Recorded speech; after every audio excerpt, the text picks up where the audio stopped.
ஸ்தோத்திரம். இந்த நாள் தேன்துளி நிகழ்ச்சிகளே உங்களை நான் மீண்டும் சந்திப்பதில் அதிக மகிழ்ச்சி அடைகிறேன். இந்த லெந்து காலத்தினுடைய கடைசி ஒரு சில நாட்களுக்குள்ளாக நம்ம வந்திருக்கிறோம். இந்த வேளையில் பல காரியங்களை குறித்து நம்ம சிந்தித்தோம். அவருடைய இயேசு கிறிஸ்துவனுடைய பாடுகள், மரணங்கள், அவர் நமக்காக செய்ததான பெரிய தியாகம் இவைகளை குறித்து பார்த்தோம். இந்த நேரத்தில் சிலுவையை பற்றினதான உபதேசம் என்று ஒன்று குறித்து பவுல் சொல்கிறார். 1 கொரிந்தியர் 1 அதிகாரத்தில் பார்க்கின்ற வேளையில் 18வது வசனத்தில் இப்படியாக பவுல் சொல்கிறார், சிலுவையை பற்றிய உபதேசம் கெட்டு போகிறவர்களுக்கு பைத்தியமாய் இருக்கிறது, ரட்சிக்கப்படுகிற நமக்கோ அது தேவ பலனாய் இருக்கிறது. பவுல் மிக தெளிவாக அவருக்கு கிடைக்கப்பட்ட வெளிச்சத்தில் அந்த வெளிப்படுத்துதலை அவள் அழகாக சொல்லுகிறார். சிலுவை என்று பார்க்கும் பொழுது அது ஒரு அவமான சின்னமாக இருந்தது.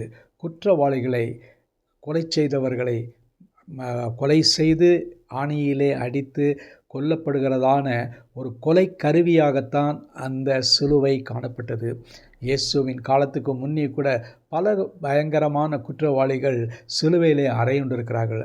இது ரோமர்களுடைய கொலை கருவியாக காணப்பட்டது. இன்றைக்கு எப்படி ஒரு தூக்கு தண்டனையோ, மின்சார நாற்காலியோ, விஷமோ இவைகளையெல்லாம் கொடுத்து கொல்லுகிறார்களோ, தண்டனை கொடுக்கிறார்களோ, அதை போல் ரோமருடைய காலத்தில் சிலுவை ஒரு கொலை கருவியாக இருந்தது.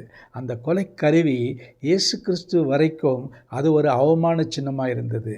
ஆனால் ஆண்டவராய் இயேசு கிறிஸ்து எப்பொழுது இந்த உலகத்திலே உங்களுடைய என்னுடைய பாவங்களுக்காக அவர் அந்த சிலுவையை தாமே ஏற்றுக்கொண்டாரோ, மற்ற குற்றவாளிகள் எல்லாருமே அவர்கள் செய்த தண்டனைக்காக அந்த சிலுவையில் அறையப்பட்டார்கள். ஆனால் ஆண்டவராய் இயேசு கிறிஸ்து அவர் தானாக எந்த தவறுமே, எந்த பாவமே செய்யாத அவர் உங்களுக்கும் எனக்குமாக அவர் அந்த சிலுவையிலே ஆணியடித்து கொலை செய்யப்பட்டார் என்று பார்க்கிறோம்.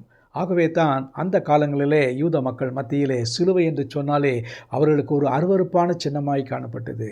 ஆனால் அப்போஸ்தலனாகிய பவுல் மிக மிக தெளிவாக சொல்கிறார், இது எங்களுக்கு தேவ பலனாயிருக்கிறது. அதோடு கூட இன்னொரு வசனத்தில் பார்க்கும் பொழுது அது மற்றவர்களுக்கு இடரலாக இருக்கிறது. யூதர்களுக்கு இடரலாக இருக்கிறது, கிரேக்கர்களுக்கு அது இடரலாக இருக்கிறது. அப்படிப்பட்டதான இடரலான காரியங்கள் நமக்கு தேவ பலனும் தேவ ஞானமுமாய் இருக்கிறது. நமக்கு சிலுவை என்று பார்க்கும் பொழுது அதிலே யார் அடிக்கப்பட்டிருக்கிறார், யார் கொலை செய்யப்பட்டிருக்கா என்பதை தான் பார்க்க வேண்டும். குற்றமில்லாத அந்த ஆடாகிய ஆண்டவராய் இயேசு கிறிஸ்து உங்களுடைய என்னுடைய பாவங்களுக்காக மரித்து அடிக்கப்பட்டார் என்பதை நினைவில் கூற வேண்டும். இன்றைக்கு வரைக்கும் அநேகர் இதை தப்பாக புரிந்து கொண்டிருக்கிறார்கள். சிலுவையை குறித்ததான ஒரு தவறான உபதேசங்கள் காணப்பட்டிருக்கிறது. சிலுவையை நம்ம அணிகிறோம், சிலையை நம்ம போட்டுக்கொள்கிறோம், சிலுவை அடையாளங்களை வரைகிறோம். ஆனாலும் கூட அந்த சிலுவை நமக்கு எதை செய்தது என்பதை நாம் மறந்து விடுகிறோம். அது ஒரு அவமான சின்னம் அல்ல, அது ஒரு வெற்றியின் சின்னம், அது ஒரு தாழ்மையின் சின்னம். தன்னையே தியாகமாக கொடுத்த ஆண்டவராய் இயேசு கிறிஸ்து அந்த அவமான சின்னத்தை ஒரு புனித சின்னமாக மாற்றியிருக்கிறார். அதற்கு தான் இருக்கலாம் பார்க்கும் பொழுது ஆயர்கள், பேராயர்கள் எல்லாரும் தங்களுடைய கழுத்தில் அந்த சிலுவையை அணிந்து அதை மகிமைப்படுத்துகிறார்கள். அதற்காக நாம் தேவனை துதிக்கணும், ஸ்தோத்திரிக்கணும். இந்த வேளையில் கூட இந்த சிலுவை சின்னம் நம்முடைய இருதயத்தை அது தொடக்கூடியதாக இருக்கட்டும். ஜெபிப்போமா? நல்ல ஆண்டவரே, நன்றியோட துதிக்கிறோம், ஸ்தோத்திரிக்கிறோம்.